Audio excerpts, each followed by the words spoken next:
Well, they book us into their cells, and I'm there for like one day, and the police come up. They got us separated. First of all, he's way on the other side of the jail, and I'm in this because they don't want us.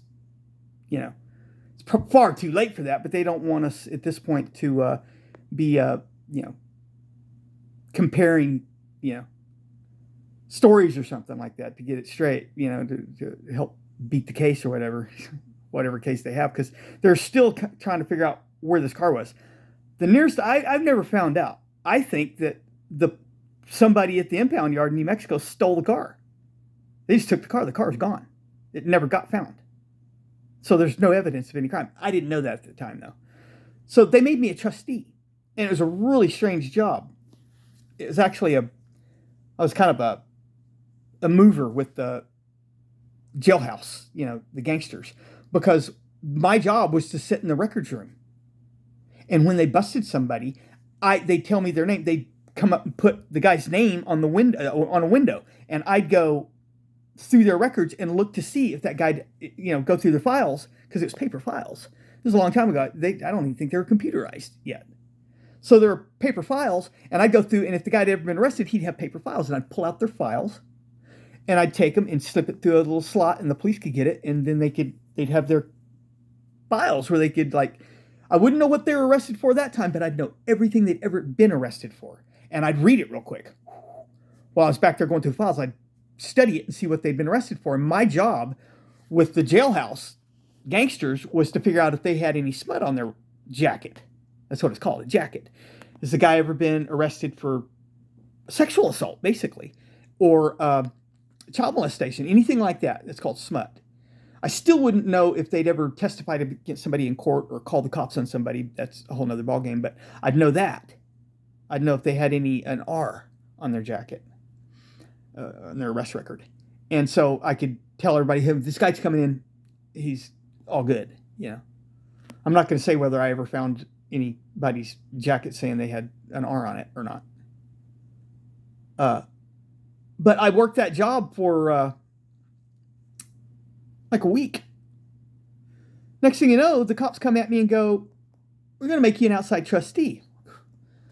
Outside trustee? While my case is still pending? It's kind of unheard of because I'm facing, you know, charges. I'm not like doing time in there for something I've already been convicted of, and I'm doing like 3 or 4 or 5 months in the county jail.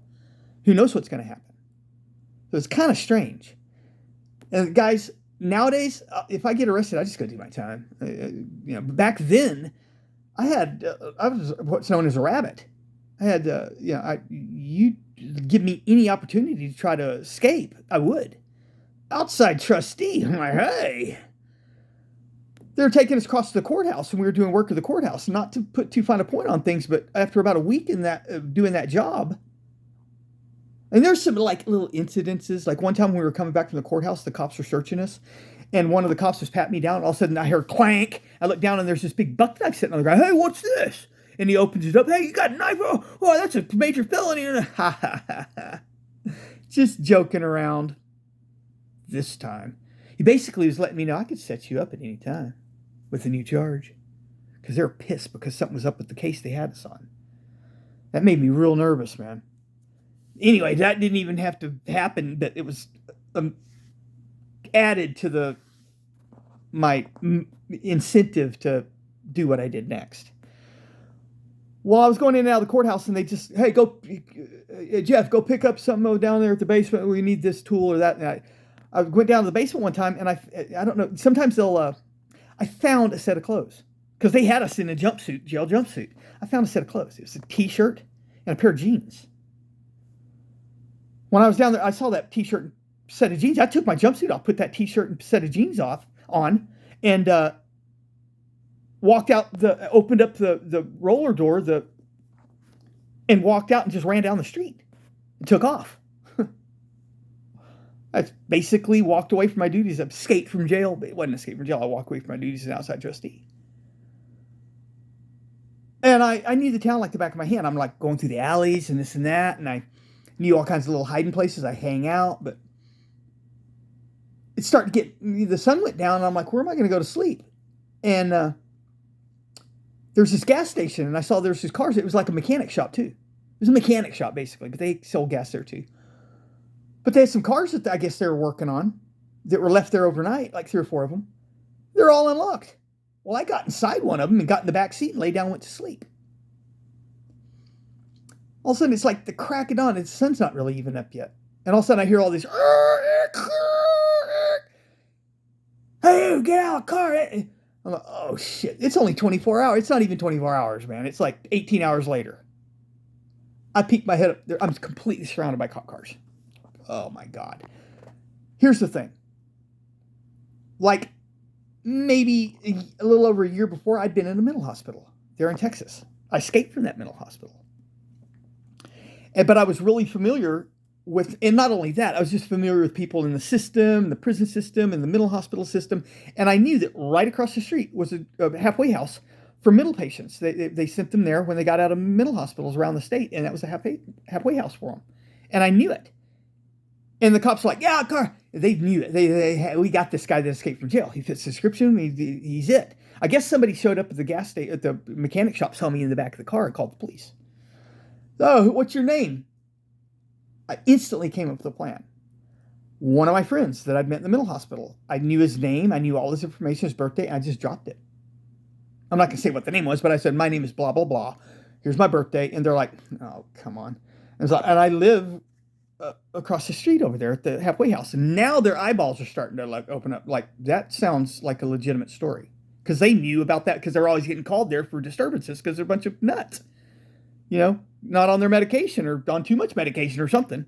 They're always being called there to like subdue somebody and take them back to the hospital. So now they're like going, oh, I'm like, I don't know, man. My medication, I just got tired. I don't know what I'm doing. They're like, okay. Go back across over there. You don't be coming back over here again. Go back across over there and like back in the house. Okay. Okay. So I walk across the street, and they're watching me like a hawk. I walk across the street, I open the door, and there's like a big burly, like, orderly. You know, there's a big burly guy there. There's several of them. But there's a guy at the front desk. And I'm walking through the door, and he knows that I don't live there. He knows everybody that lives there. And he's like, can I help you? I'm here to visit somebody. I just keep on walking. He's like, hey, where are you going? Hey, you got to check in and visit. And I just start running through the house, and I go through the back door, and I go out the back door, and I run through the backyard and go through the back gate, and I start running down the alley, and I look closely, and I run across the street, and I get across the street, and then I get in the alley, and I go over there, and there's cop cars across the street at the gas station. Still, there's a bunch of them. There's like 5, 6 of them. And the cops I see have walked across the street, and they're going up to the front door, knocking on the front door. I'm like, oh, shit. I'm like, what do I do? And I see them, they just start scattering. I'm like looking behind the building. They just start scattering, jump in their cars. The guy's like, I don't know that guy. He doesn't live here. He said his name was this. Never seen that guy before in my life. They suddenly realize, oh, we've been had. So now they're dispersing to try to find out where I went. He said, he went out the back door. He went the back gate, and he's gone. There was a gas station across the street, too, with a convenience store. And back in the day, guys, they used to have little arcades in the convenience stores. You know, and they had video games, you know, coin-operated video games. Well, I go back into the arcade. I go inside the store. I go back into the arcade, and I start pretending that I'm playing a video game. Clang, clang. You know, because they're making noise anyway, but I'm hitting the joystick and banging it to make it sound like I'm hitting the joystick and slapping the buttons, you know, because the guy's on the lookout for thieves or ne'er-do-wells doing something in his store. So he's kind of like paying attention, but he's busy dealing with the people buying gas and stuff like that.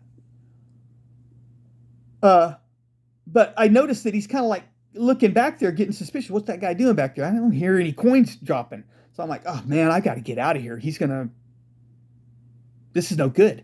I walk up, and he's busy with somebody, and I grab a beanie off there's a rack of hats. I grab a beanie and put a beanie on, you know? And I walk out the door, and there's a couple of cop cars in the parking lot, but they got their backs turned. And they're talking, and they're pointing that way and this way and that way. And there's cop cars going up and down the street. I ease around, I go back in the alley, and I start running. I get to this little field, and I get behind, there's a building. I get behind the building, but there's these little ditch that because there's big thunderstorms there, and the it'll flood the whole area, but it all drains into these big ditches that are like 20, 30 feet deep and 100 feet wide. They call them playa lakes. And there's this big ditch. All of a sudden, I see a cop car pull up into the alley, and he can't go anywhere. That's like a dead end alley. He could turn around and go back the other way. He can't go anywhere. And he sees me back there. Hey, you! I start running. And then I start doing the run across the street, jump over the fence, run through somebody's backyard, jump over the fence, run through the alley, jump over the fence, run through somebody's backyard, jump over the fence, run across the street, jump over somebody's fence, run through their backyard, jump over the fence, run through the alley. I do that like 4 blocks. And I get to an alley. And I'm sitting there, and I'm hearing this car going, and and he's getting closer and closer. So I get behind a trash can, a dumpster. And all of a sudden I hear, and he's looking both ways down the alley. He doesn't see me. So I start going down that alley. I look, and he's doing the same thing. I wait a little second, and I know he's just looking down the alley. And when he starts looking, he stops. I just go, this is time. I run across the street. I start going down the alley. There's a helicopter doing circles. They got a helicopter on me now. And it's doing little circles. It's getting wider and wider and wider. And so I just keep running down this alley. And I just stay just ahead of him because he's going all the way around this big circle. So I'm just going fast enough to stay ahead of this big circle that it's like a spiral, basically. It's getting wider and wider to increases. He doesn't stand a chance because he's having to go. He's doing a mile in a circle, 2 miles in a circle. And all I got to do is go in a straight line. And he never catches sight of me. He never gets me. I'm outside of the circle of the spiral he's doing the whole time. And eventually I get to a place, I see this garage, and it's open, there's a car in it, and I just go back up in there. And I just hide in that garage all day, hoping nobody that lives in that house comes out there and sees his garage. This is Texas, he gets shot, okay? Finally, I feel safe enough to get out of there, and I need this old fucking man. He was lonely, he's like 90 years old, named Johnny.